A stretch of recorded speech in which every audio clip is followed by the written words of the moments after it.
অ' গাখীৰ চাহ খাইছেনে? মজা বহুত লাগে পাউডাৰৰ গাখীৰ চাই, পিছতে গেছ কৰে, গেছ হোৱাৰ পিছে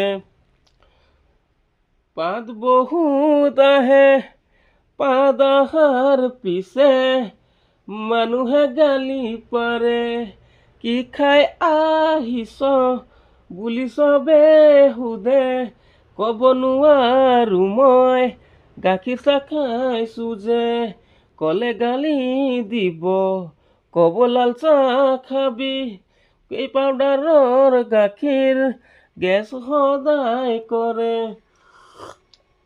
কব নোৱাৰো কাকো, শুনিব নোৱাৰো একো, গেছ হৈ গলে যে পাত নিজে নিজে আহে।